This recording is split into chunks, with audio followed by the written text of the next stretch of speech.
Good morning, everyone. What a glorious day this is. Thank you all for being here with us in the Craig H. Nielsen Auditorium of the two Mississippi Museums. I'm Chris Goodwin with the Mississippi Department of Archives and History. If you have not already, please silence your cell phones.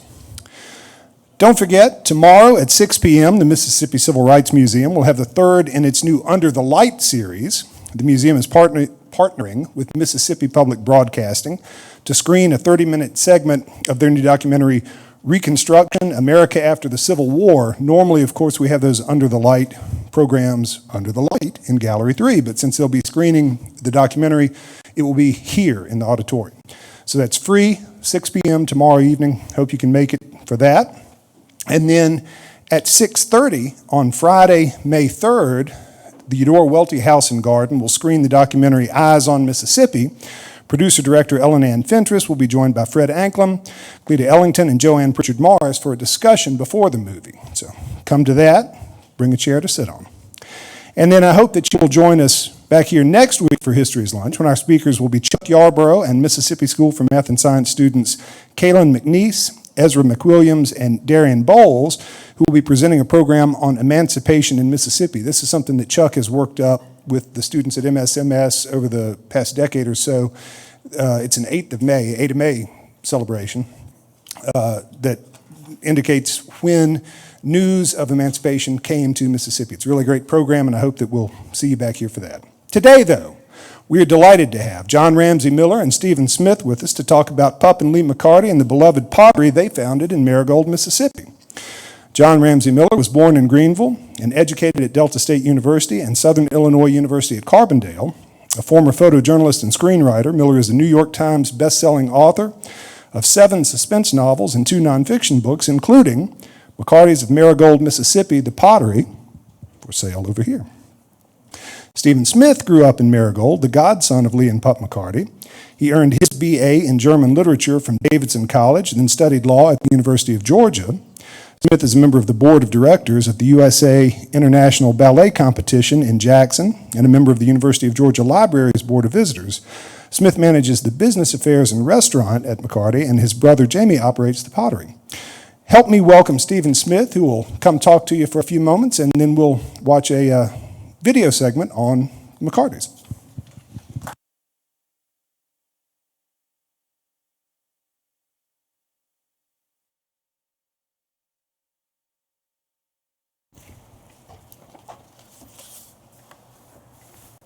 Let's see, can everyone hear me okay in the back? Terrific. Thank you so much to Chris Goodwin. Thank you so much, and to your staff for putting this luncheon series together. John and I are thrilled to be here today, and we are so glad to have all of y'all with us. As Chris said, I'm one of the godchildren of Lee and Pup McCarty, and you'll hear me refer to them as Uncle Lee and Aunt Pup. Now, my brother and I, Jamie, are not blood related to Uncle Lee and Aunt Pup, but like so many small southern towns, friends of family become family over time, and ours was no exception. My great Aunt Margaret and Uncle Lee's mother were best of friends.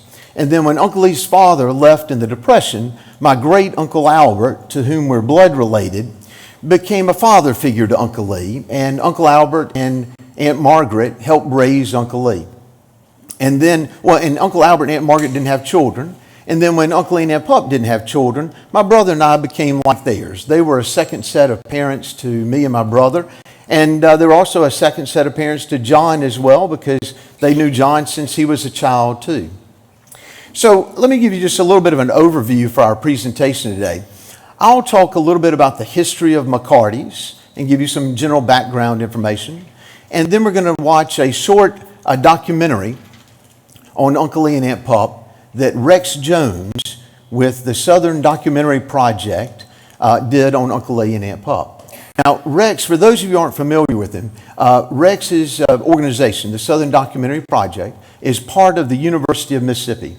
And Rex and his staff do a wonderful job of creating great documentaries that preserve so much of the history and the memories of folks in our state. And if you're not familiar with them, please check them out. I think you will definitely enjoy their documentaries. And then the last part of our presentation will be John, and he will talk about the book and what went into creating the book on McCartys. So with that in mind, when I was thinking about my part of the presentation today, of course, being here in the Museum of History, one has to think about what is history. So you think if you look in Webster's, and for the young folks out there, you can Google it. History is defined as an event of the past, a record of past events, a tale, or a story. And I think Uncle Lee would look at it in the sense of a connection to the past. And Uncle Lee was fascinated with the idea of connections, especially in his later years. And when I say connections, he was thinking about those connections that we have with each other, our connections with our land, with our state, and indeed a connection to our past. And you can't help but think about Faulkner's quote concerning the past. Faulkner said, "The past is never dead, it's not even past." And when you think about that, it's not even past. And I think Uncle Lee would really like that because Faulkner's referring to that idea of a continuity of time. So if you think about your own personal history and your family history, you're here in the present, but you're still connected to the past. It's still your family, it's your people, it's that history that shaped you. And so consequently, it's certainly not dead because you're living. And so you still have that connection to the past. And that's kind of Uncle Lee's idea as well. That connection to the past, the connection that shapes us. And so with that in mind, I'd like to talk a little bit about those connections that, of course, created McCartys. Now, first and foremost, and the most obvious, is the connection between Uncle Lee and Aunt Pup themselves. They were married 61 years. They were both talented artists in their own right, but it took the combination of both of them to create McCartys. It took their artistic talent together, but also their love, because that certainly comes through in their art as well. Theirs is indeed a love story. And John does a great job of capturing that story, that spirit, that emotional connection between the two of them in his book. And so consequently, it reads more like a story, because it is, than just an art book.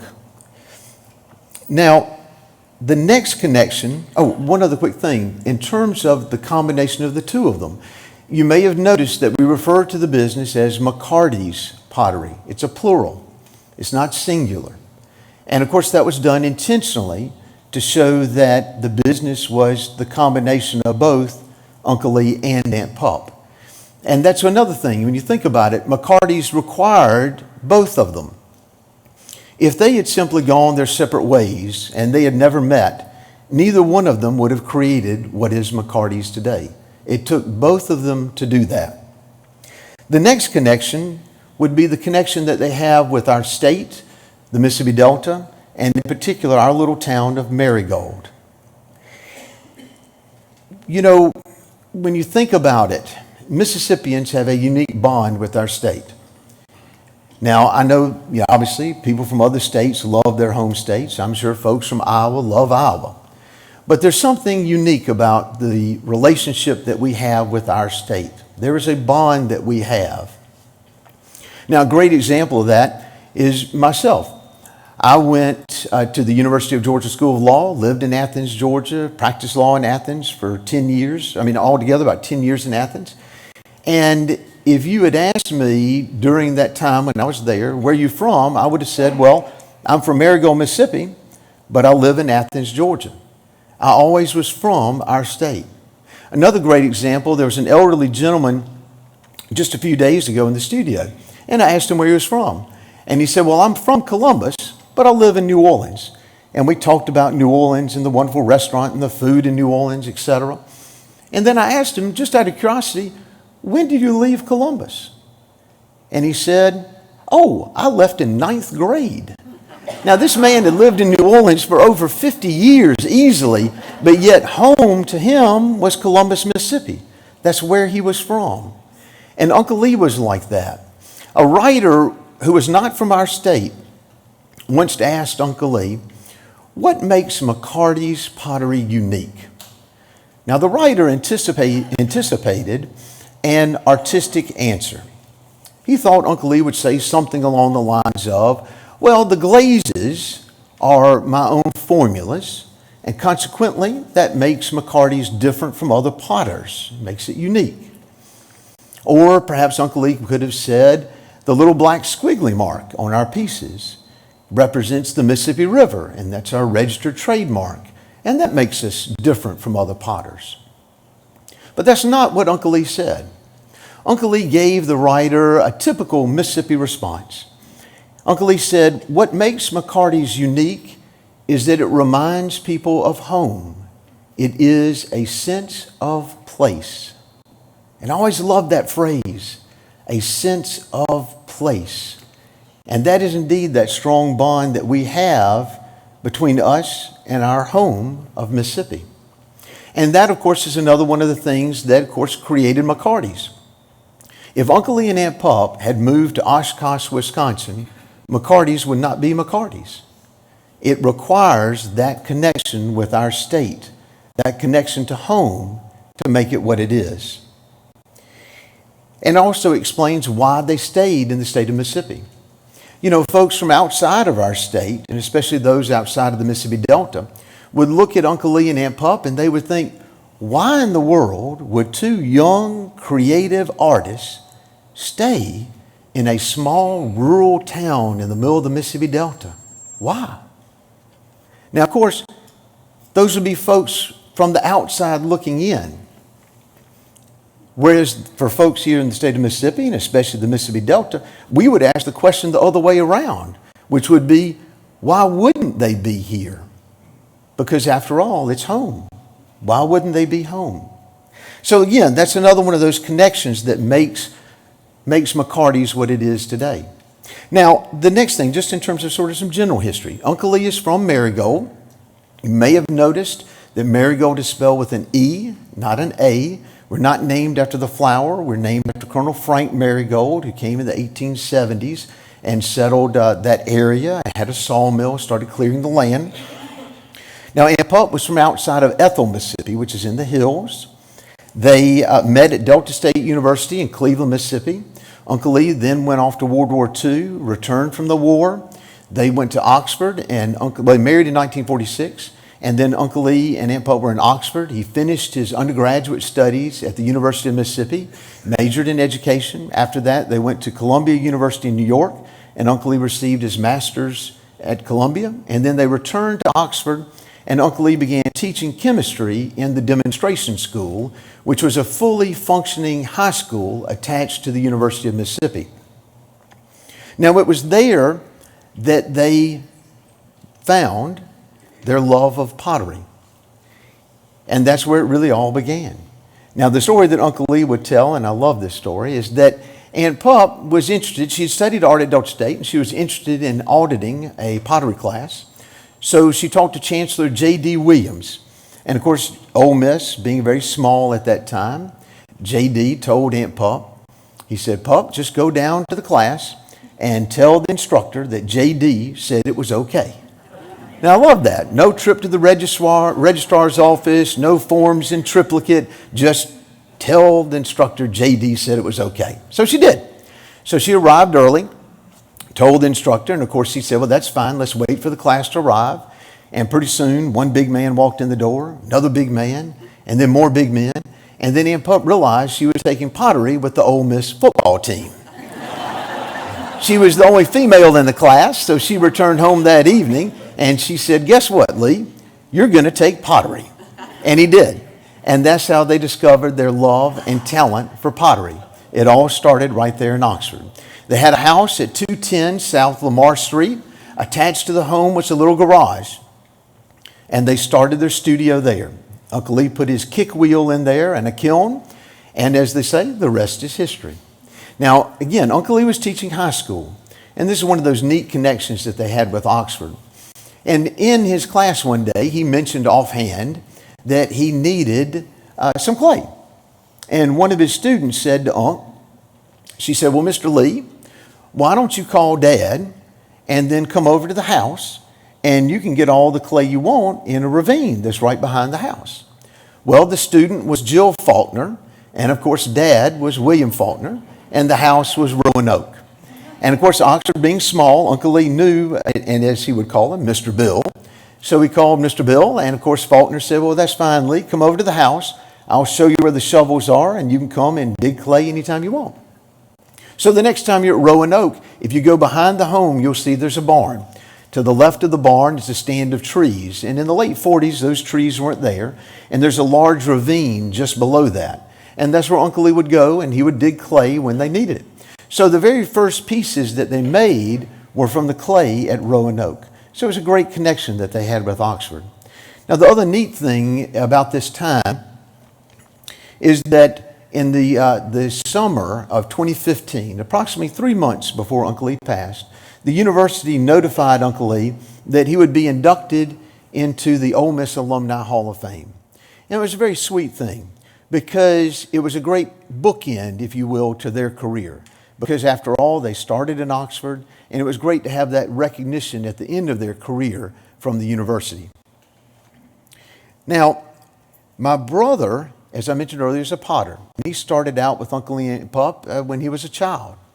And so it's up to us now, and what we're doing, and of course very honored, is to continue that legacy of tradition and that continuity and carry on the legacy of Uncle Lee and Aunt Pup. And again, tying in earlier with our theme of a connection to the past, that is indeed our connection, if you will, what we're carrying on. Now, the other connection that Uncle Lee and Aunt Pup have to really everyone in general would be one of inspiration. And that is this. They showed that you can pursue your dreams right here in the state of Mississippi. You don't have to leave home. And with dedication, hard work, talent, and perseverance, you can achieve those dreams in our state. And that's one of the things that is important for young people and also young artists. And a great illustration of that is in the introduction to John's book. The introduction is by Maudie Schuyler Clay, an old friend of ours. She's a wonderful photographer, for those of you who aren't familiar with her, and she's from Sumner, Mississippi. She moved away, lived in New York, married a northerner, Langdon, who's also a very talented photographer, and they returned home to Sumner, where she still lives today with Langdon. And in the book, Maudie wrote this: as a budding photographer with few Mississippi artistic role models, I was sustained by their friendship, promotion, and support. The living example they provided that artists could survive, and yes, even thrive in tiny rural towns in the middle of nowhere was enlightening. They had done what they wanted to do, and they had done it right here in the very place I felt I was destined to return to. And I love that quote at the end, where Maudie again shows that connection that we feel with our state. Maudie felt that she was destined to return to the state of Mississippi. And Uncle Lee and Aunt Pup served as an example that, yes, artists can make it in this state. You don't have to leave. As you can imagine, we give a lot of tours to school groups. And one of the things I remind the young people is what Uncle Lee and Aunt Pup accomplished. They took nothing and created something. They took a dilapidated old mule barn and turned it into their studio. When they returned home in 1953, and we opened the studio in August of 54, but when they returned home, they needed a place for their studio. And at that time, Uncle Albert had mechanized the farm to the point that we no longer needed mule teams in town. So consequently, the mule barn was abandoned and dilapidated. So Uncle Lee and Aunt Pup took the mule barn and remodeled it and moved in. They put Uncle Lee's kick wheel down low, put 2 kilns next to that, and then moved into the hayloft upstairs. Now, when they first started out, they didn't have air conditioning.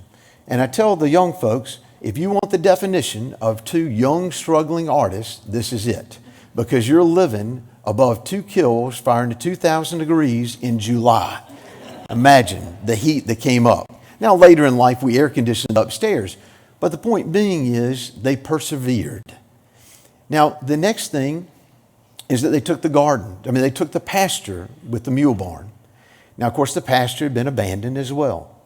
They took that pasture and they turned it into gardens. And in 2011, the Greenville Garden Club came. They cataloged all the plants, took photographs, and submitted the information to the Smithsonian Institution. And in 2012, the gardens were inducted into the Smithsonian's Archives of American Gardens. It really was a beautiful gesture. And it's a great thing that the Smithsonian does as a matter of preservation for our country. They document small private gardens of historical significance that could be lost to time. And consequently, we're greatly honored to be part of the Smithsonian. So, and I remind the young folks, think about it. They took nothing and created something. Indeed, they took nothing, created something, and left the world a better place. And that is a great legacy for anyone to have, and indeed a wonderful connection to the past. Thank you very much. I appreciate your time. Thank you. And with that, Chris is now going to play the little documentary that Rex Jones did. Thank you so much.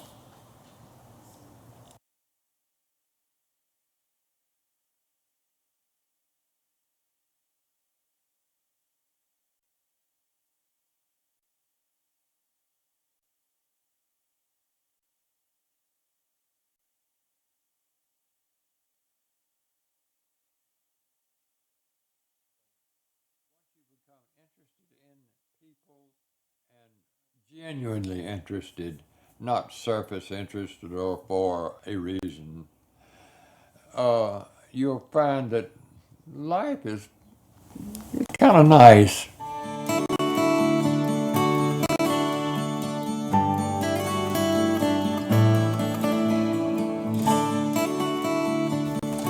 I'm Lee McCarty, and I'm part of Lee and Pup McCarty, the ceramic and designer teams and the gardeners of Merigold, Mississippi.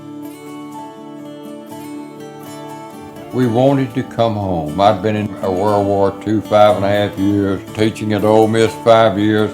I never did want to go off like so many people who had gotten well educated, and they said, you've got to have money to start a business. And I said, well, we don't have any money because I was teaching school. We'd save like $300, $400, $500 is all we'd saved. But what we had was the love for the state of Mississippi, and that we knew we could do it. I was teaching in the high school, which was a part of the University of Mississippi at that time, so I was really teaching for Ole Miss because I was teaching high school. There's been some misconception of that. I was not in that league of being able to teach on the university level. But I was teaching children, young people, and I taught 5 years, and I loved it. I loved every minute of it. And also, the chancellor said, yeah, Lee and Pup, they can make it. And Dick Keep, my boss, said, yeah, they can make it. So they just almost thumbed their nose at the rest of the faculty members that were interested in us, saying, that's what the books say. And they'll probably prove the books wrong, and guess what? We have.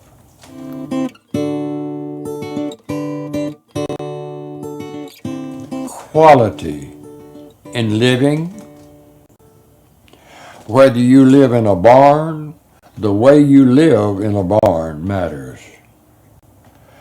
That reflects in the way you do business, and that reflected in the way we presented our pottery. We wanted our pieces of pottery to be used and to not be museum pieces necessarily, though they are. And we've tried so much to use Mississippi, the Mississippi River, the shape of the Mississippi Delta. That's where I live. And growing up here in this small community, there was always a relationship, an interrelation, a synaptic connection to so many occurrences or events that were important to me as a child. I placed importance on small things.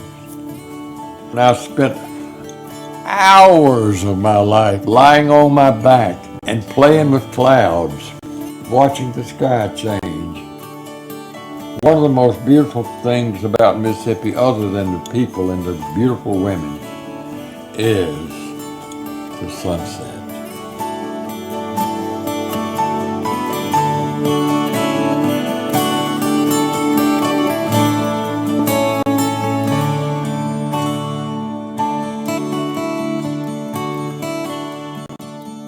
The changes of the colors and so forth, which are so evident in the variations in it's not solid blue.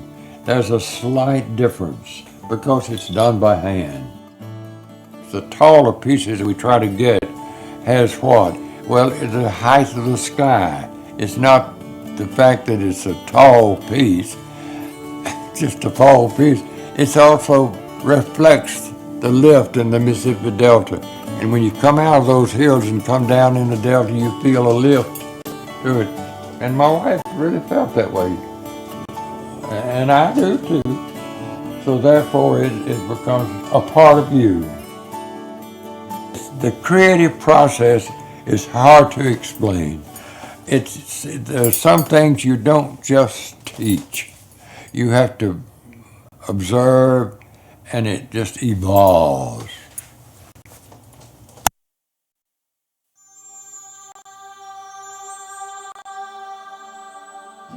There could not be a possible interview concerning McCartys that you would not consider that Pup McCarty, Pup Rone McCarty, was the pivot point for the success of our business.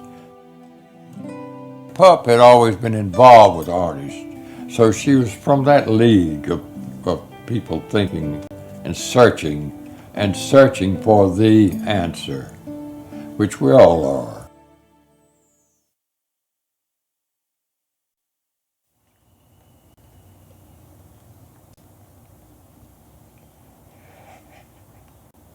I want to be sure that you understand. I want you to be sure that you all understand that when you marry, your wife becomes a very integral part of your life, and I'm very fortunate. And also the pottery of Merigold, Mississippi, is very fortunate to have had Pup McCarty.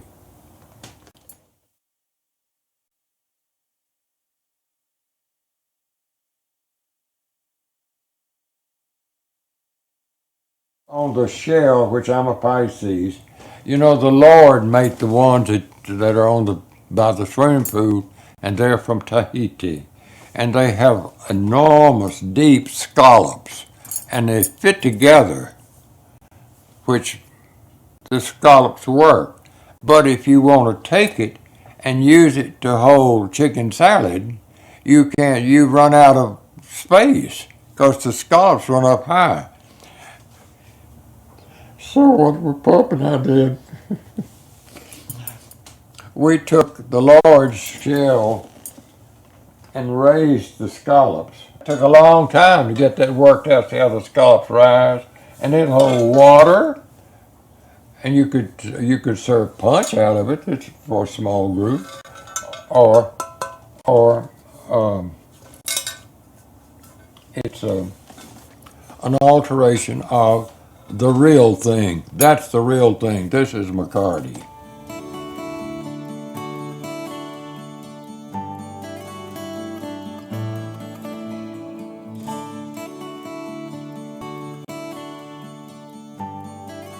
There you are, back again to the connections. Everything is wonderfully connected, so wonderfully connected and interconnected, whatever you do.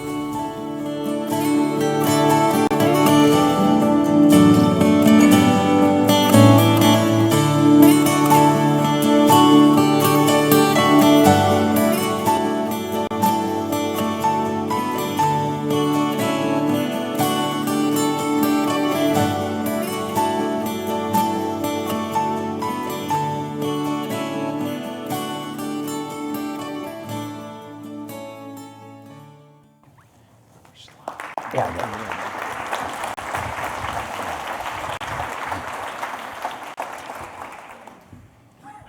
know, I always follow that.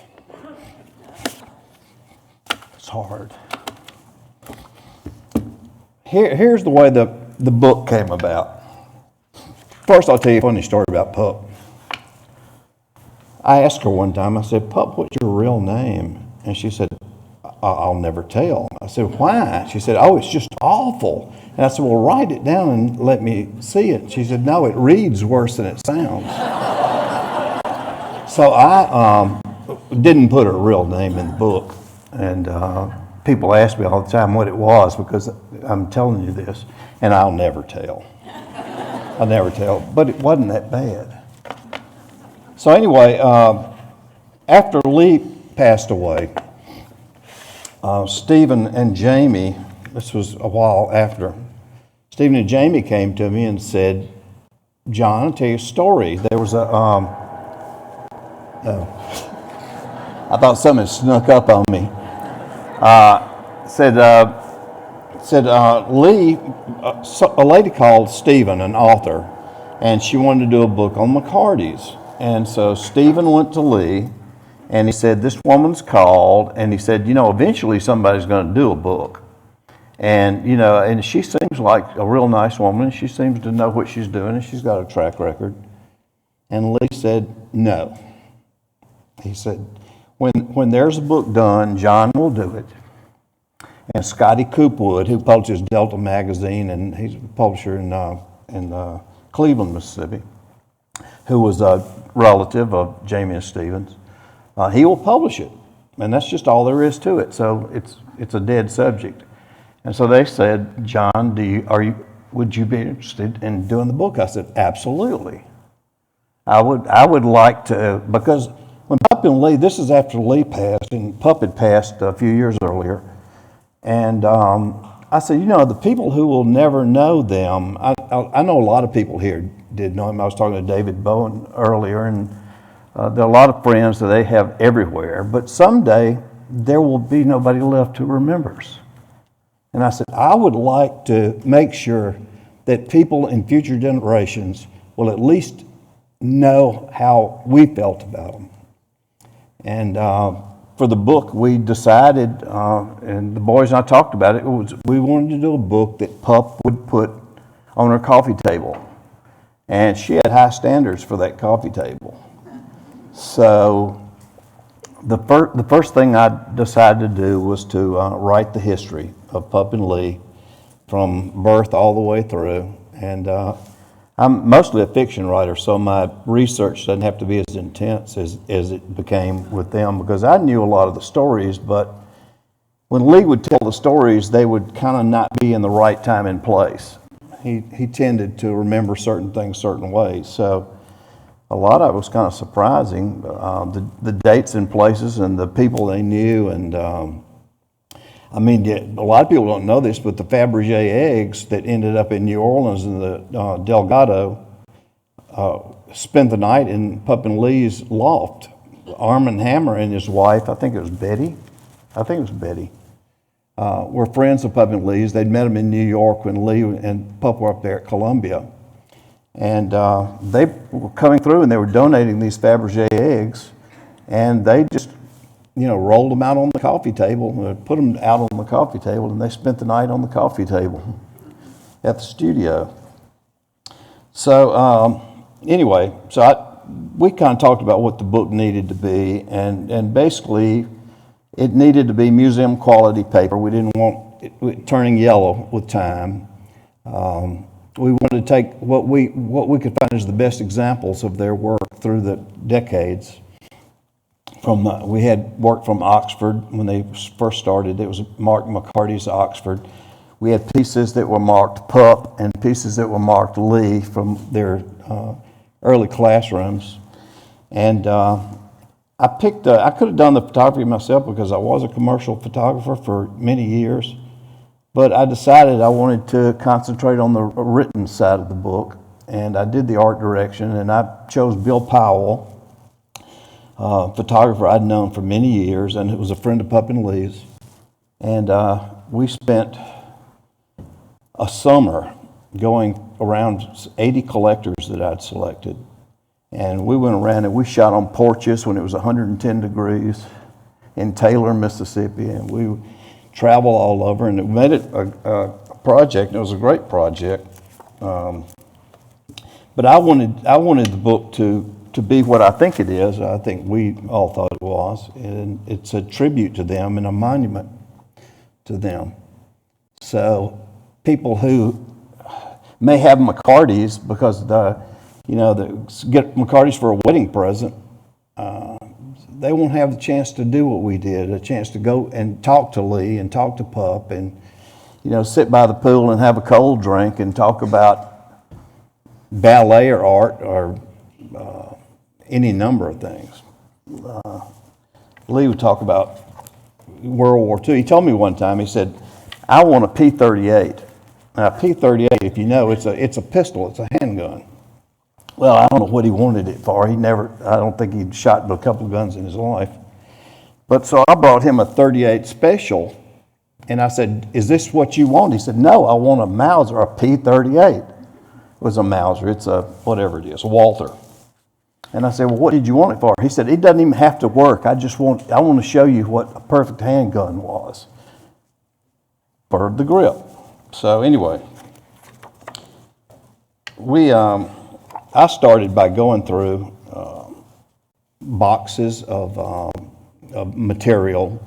Lee's students from, where was it, Shelby? He taught elementary school in Shelby.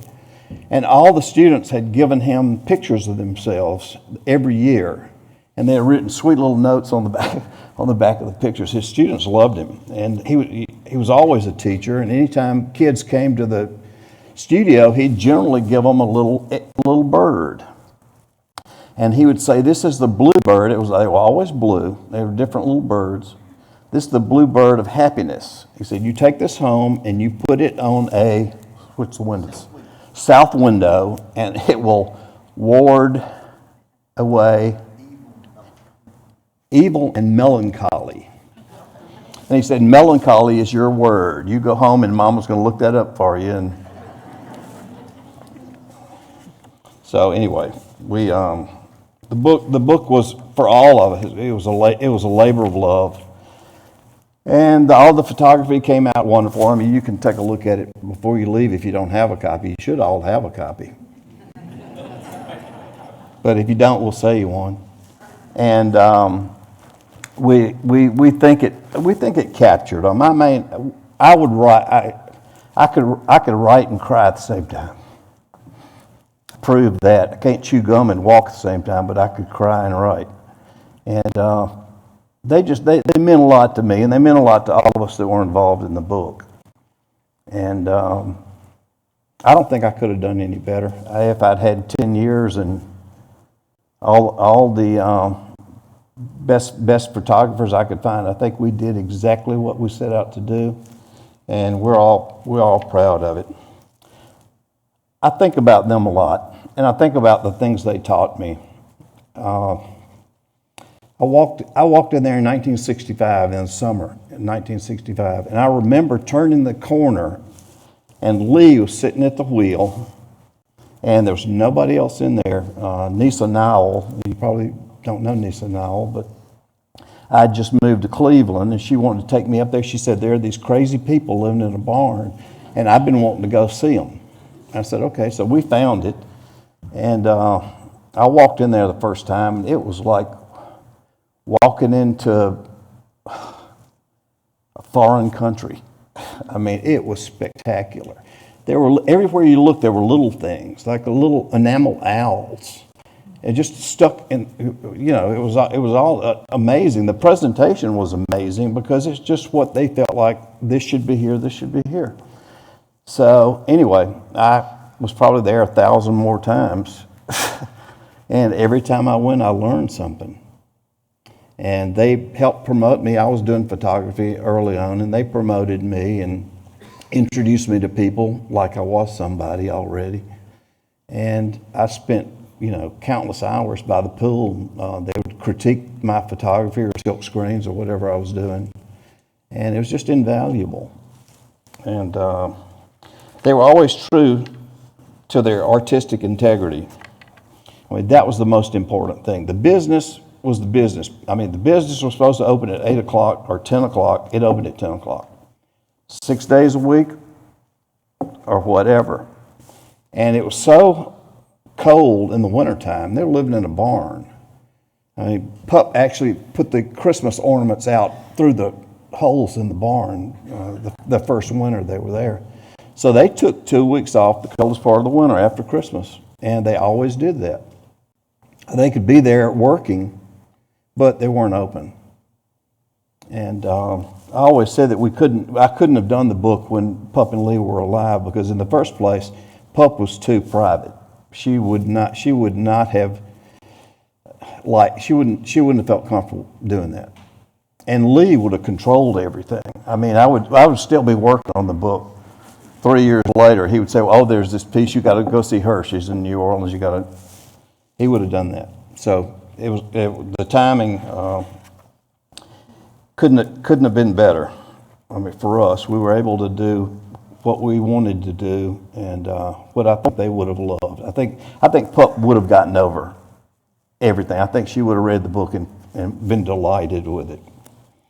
They always encouraged talent. They always took time to appreciate nature. They worked hard when they worked, and when they rested, they relaxed. There wasn't a lot of resting and relaxing, but they managed to do it. They always wanted to give back to the community. They did a lot philanthropically, without any attention or knowledge. I used to go, and Lee would give me money to buy things at Delta State from the students because they didn't want anybody to know they were doing it. I don't know what they thought, where they thought I was getting the money. But I did that, and I enjoyed that. Pup said never, and she lived this. She didn't just say it. Never say anything negative if there's any way you can avoid it. Always be positive. Always smile. You're insulted, smile. It's the best thing you can do. And you'll see. And she was right about that. Say something nice or say nothing. We all heard that before. She lived it. She really did. They made their world a wonderful place, a safe place. When you walked in there, it felt good. It still feels good. Every time I walk in the door, I feel like I'm recharging my batteries. And I think she's going to come out of the back from the studios. And Lee's going to be sitting throwing the pots. And I still, every time I go in there, I feel that presence. And never stop growing and never stop learning. That was a big thing with Lee. Lee learned, I guarantee you, the last day he drew breath, he was learning. I have a friend that gave me a gecko leaf that's silver plated. You know how you do baby shoes? This is a leaf. And the story she told me, she gave it to me as a gift. And she said, I walked in the studio and I told Lee, I'm silver plating things. I need the prettiest leaf in the garden. And Lee said, oh, I know exactly where it is. He took her out through the back and went to the gecko tree, and he looked at it. She said he looked at it for about 15 minutes, just staring at different leaves and walked around. He said, I knew it's here somewhere. I know it's here somewhere. And he picked it and said, this is it. And so that's the kind of guy he was. And he also said, I'm going to leave you with this. Never sit alone when you can sit with a friend. So, thank you for letting me talk to you about the book and the McCartys. And now I'm going to open up for questions, and Stephen's going to join me.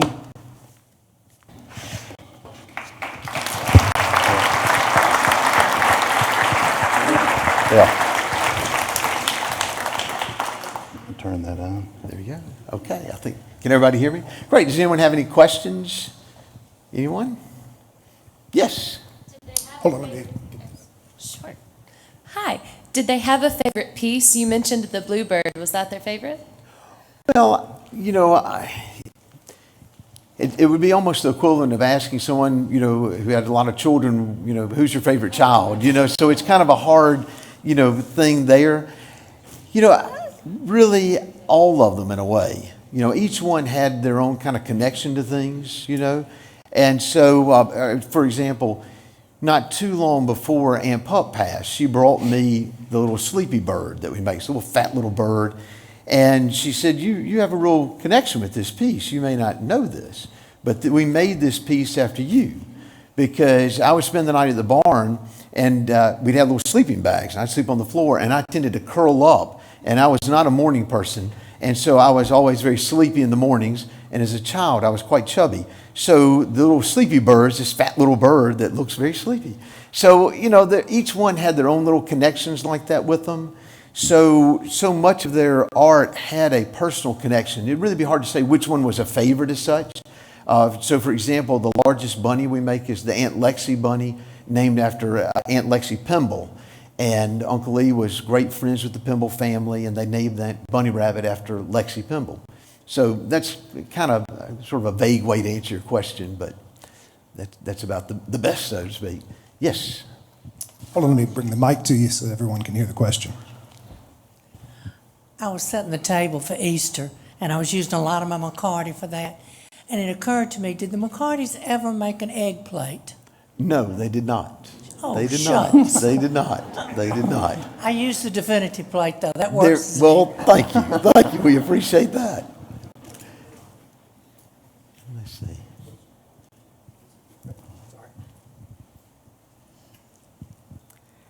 In the 1980s, there was a painting, a large painting, when you first walked in, of a German Shepherd. Michi. And I remember going with a girlfriend, and she said, "Do not ask them about the dog." But is the painting still there? Yes. And I can't remember who painted it. Yeah. Was it Pup? Mary Sims Okay. painted it. She was an old friend of theirs. Mary Sims is considered a Memphis artist. She's originally from Arkansas, but painted in Memphis and considered a Memphis artist, and was great friends with Uncle and Aunt Pup. And she painted the portraits of Uncle and Aunt Pup and Michi, the German Shepherd. Right? Yeah, Michi was, if they had a child, it was Michi. Yeah. I mean, that dog, Pup would spoon feed her dry food one at a time, remember? That's right. And throw the ball. They had a special time when they were out, and she was waiting to throw the ball, and they would throw the rubber ball. And when she passed, it was, there was never going to be another Michi. That's right. That's right. And you really didn't talk about her.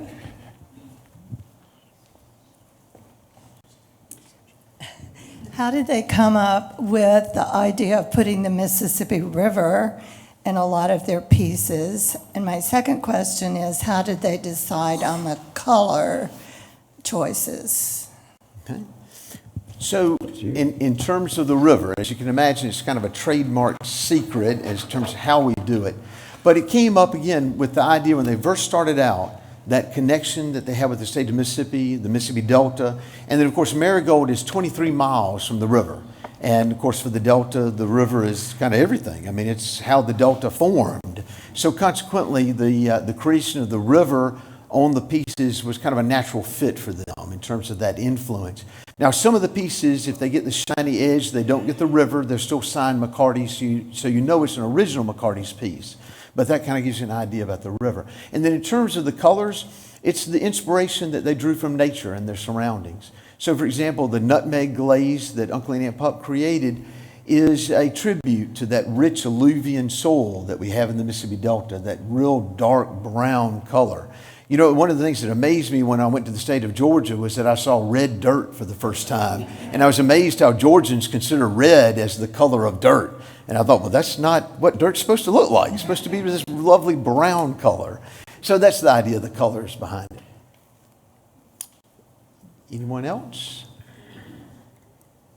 All right. Well, then in that case, thank y'all so much. We're so glad to be here. If y'all have some other questions, John and I will be over here by the books. Feel free to come up and visit with us. And we hope to see you all in Merigold soon. Come see us. Thank y'all.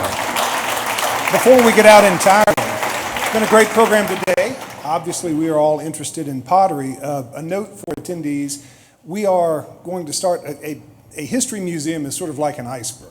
There are far more artifacts below the surface than we can put out.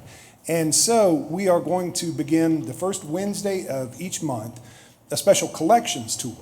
So you can see McCarty Pottery, you can see Shearwater, you can see Choctaw Baskets, you can see stitcheries from Ethelred Muhammad. You'll see all sorts of great stuff. The cost is $25 for non-members, $20 for members. You can sign up online. It's limited to 10 people per session, so I expect it will fill up pretty quickly. If you have any questions about it, Nan Prince will stand up right now, is our Director of Collections, and she can answer any questions you may have about it. And tomorrow, the button should be live to buy your tickets, which will be the first one will be next week. Copies of the book for sale over here. Help me again thank our speakers today. Thank you all for coming. Great. Thank you all so much.